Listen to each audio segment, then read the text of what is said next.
Hi, this is Jennifer Forbes from Forbes Fabulous Fingers, independent consultant with Jamberry Nails again. And today I'm actually doing a video that is the entire reason that I decided to start a video blog. And that reason is layering. Jamberry Nails has, at last count, over 25 different clear designs, including 9 different French tips that have clear bases.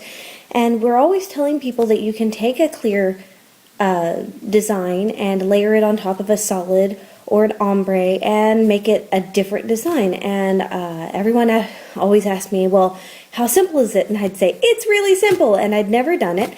So I decided one day to go online and see how simple it really was, and I was really surprised because YouTube only had one video, and in my opinion it wasn't very good. So I decided I was going to try to make my own video to explain layering, and that kind of led to more ideas of the customization of Jamberry nails, and that led to this.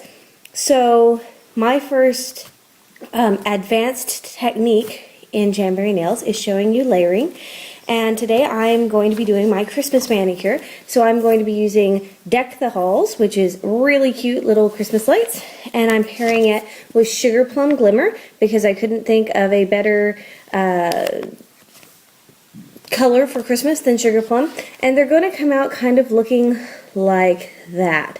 So I'm going to go through the process of layering them first, and then because the application technique is a little bit different, I'm going to go through that and then I'll let you go. Okay, great. So here I have my 2 colors. As you can see, I've already used both of these sheets once, which is a great way to reuse your solids. I tried the Sugar Plum and it's a great color.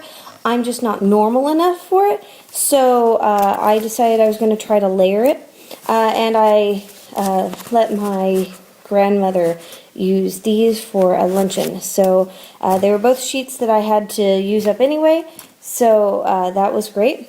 When I was doing this tester nail to see how easy this was, I found out that it's kind of difficult to do a whole nail. So what I would suggest is taking your broad tip tweezers. Remember, we don't want to touch the base of the nails because the oily residue from our fingers can make them not stick as long.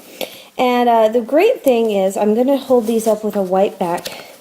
If you look, you'll see that right exactly at the midpoint, the lights change direction, so you know exactly where the halfway point is on your nail.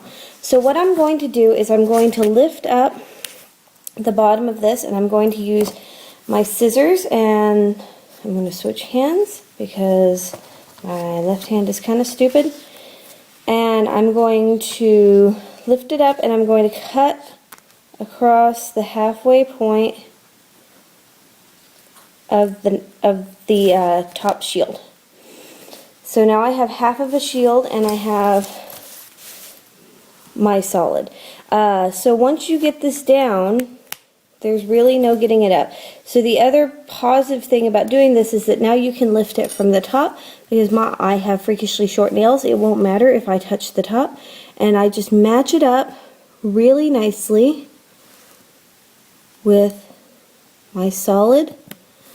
And I'm going to press it down, and I'm going to use my cuticle pusher that I got in my handy dandy Jamberry kit. And I'm going to push it down so that it's all clear.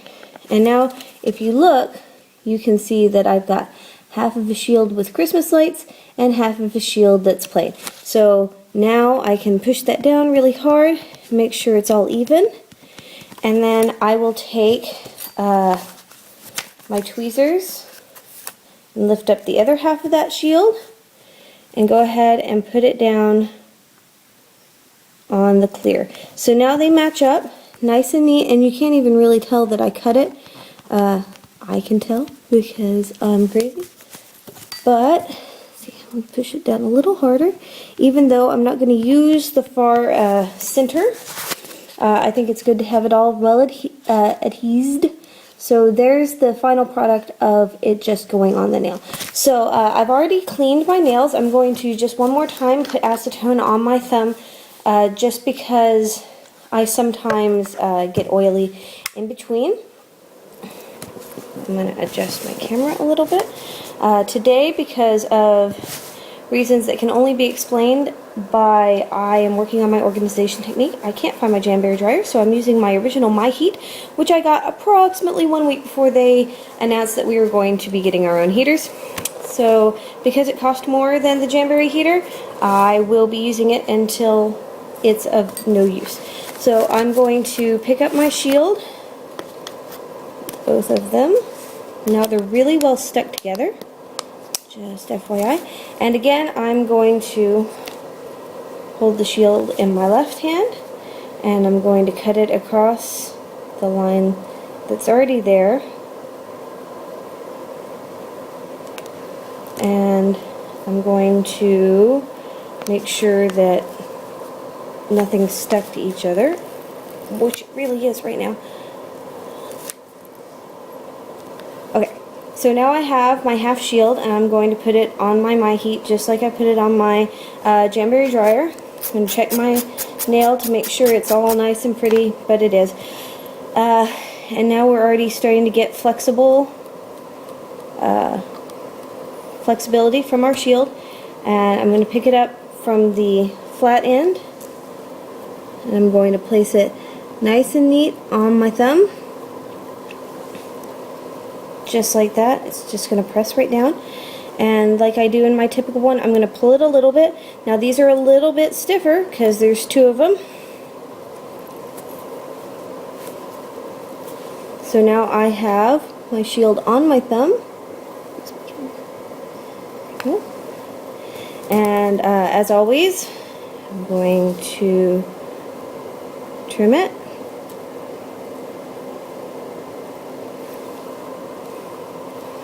And toss the excess down here just so I know where it is.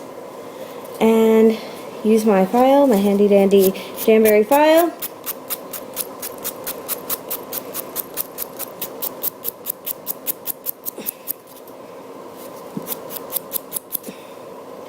And my thumb is already ready for Christmas. What I'm going to do is I'm going to turn off the camera and finish my manicure, and I'm going to come back and show you what it looks like. So here we have it. I am all decked out for the holidays. Pardon the pun, I literally sat there and pondered if I was going to use it. All of my nails are pretty and done. That took me approximately 20 minutes. And while I did it, I have decided that after every advanced technique, we're going to have learning experience time. Because when I'm doing these advanced techniques, it's usually the first time I've done them too, so you can see how hard it is for a first timer. Learning event 1, when you are layering your shields, you really want to use a heater, because I found the most success when I just stuck my nail on my heater and then I went over and started doing something else, like I put all of my extra sugar plums on this shield so that on this sheet, so I would have an empty sheet for later events. And then when I went, oh yeah, I forgot to do my index finger, I went over, I pulled that shield off and I put it on my finger, and it was so hot that I could feel the heat through my fingernail. And at that point it stretched really nicely and it was able to go on really smooth. When I only left it on for 10 to 15 seconds, it wasn't hot enough to do that originally. I still got them on pretty smooth, but that's a good thing to learn. Learning item number 2, sometimes if you use a cuticle, an orange stick or a cuticle pusher to lift your shields up like so, let me see, like this, you'll have some more control over where you're cutting them. They look really good. I'm going to take a picture and put it on Pinterest and link it in my video description, as well as where you can get all of the products I showed today. And so for our next advanced technique, I'm going to be doing a reverse French manicure. And I would also welcome anyone that's watching these videos to find pictures of manicures they want on Pinterest or anywhere and post the pictures in the comments. And I will be going through them and looking at them and doing tutorials on how to make those happen. or explaining how to make a custom set that looks just like that. So for now, this is Jennifer Forbes of Forbes Fabulous Fingers signing off, and I hope to see you next time. Have a great day.